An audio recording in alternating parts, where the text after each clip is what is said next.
మెదక్ జిల్లా రామాయంపేట మండలం జాన్సీలింగాపూర్లో ప్రభుత్వం ప్రతిష్టాత్మకంగా చేపట్టిన 4 పథకాల అమలులో భాగంగా గ్రామంలో గ్రామసభ నిర్వహించారు. గ్రామసభలో గ్రామస్తులందరూ ఆందోళన చేపట్టారు. అర్హులైన భూమి లేని నిరుపేదలకు ఇందిరమ్మ ఆత్మీయ భరోసా అమలు చేయాలని గ్రామస్తులు డిమాండ్ చేశారు.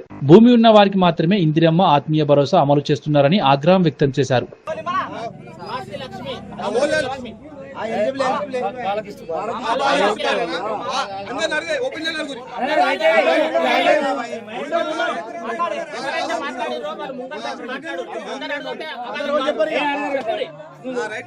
కల్వాల లక్ష్మి, కల్వాల అఖిల, కల్వాల యేసు కోడల్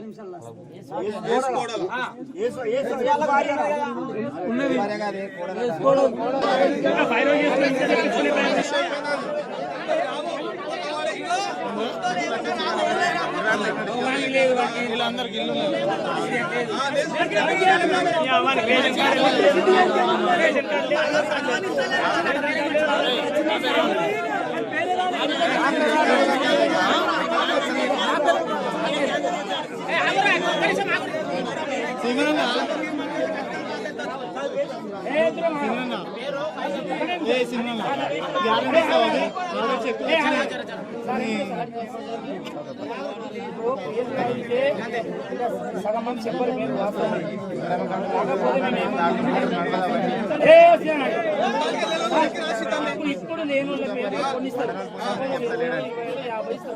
వాళ్ళ 26వ తారీఖు వచ్చే బాధ్యత ఎంపీఓ గారు ఏపీఓ వీళ్ళతో పాటే అంటే ఇవ్వండి, లేకపోతే ఆబ్జెక్షన్ ఎందుకంటే నేను ఒక డైరెక్ట్ ఒక ఎమ్మెల్యే మాట్లాడి మా ఊరి అట్లా కావద్దు. నేను ఏమన్నా అంటే తీసేస్తే పక్కనే పెట్టండి, లేకపోతే గ్రామ పంచాయతీ పోయినాకను కాంగ్రెస్ పార్టీ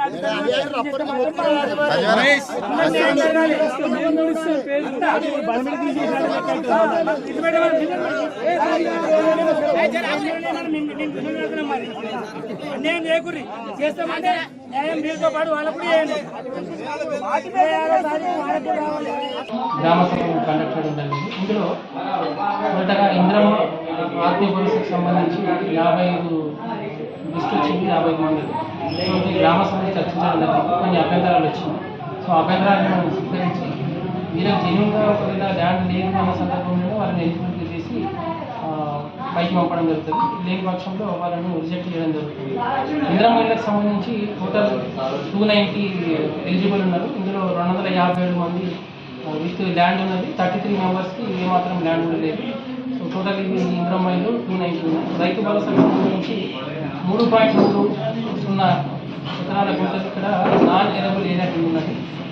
రేషన్ కార్డుకి సంబంధించి కొత్త రేషన్ కార్డు 22 శాంక్షన్ అయింది. దాంతోపాటు 94 కొత్తగా అడిషన్ కోసం ఇక్కడ మేము గ్రామ సభలో ఆమోదం తీసుకోవడం జరిగింది. సో ఇందిరమ్మ ఆత్మీయ భరోసాకు సంబంధించి కొందరు ఆర్టిఫిషియల్ రిలీజ్ చేయడం, వాటికి సంబంధించి దాని గురించి లెటర్ తీసుకుంటున్నాం. దాని మీద ఎంక్వైరీ చేసి అందులో మాత్రమే ఈ ఇందిరమ్మ ఆత్మీయ భరోసా అందేటట్టు చూస్తాం. అలాగే ఇక్కడ కూడా అనర్హులు లాస్ కాకుండా అనర్హులకు రాకుండా చూడడానికి మా బాధ్యత ఉన్నది. అర్హులను ఎట్టి పరిస్థితుల్లో మాత్రం ఖచ్చితంగా అన్ని స్కీమ్స్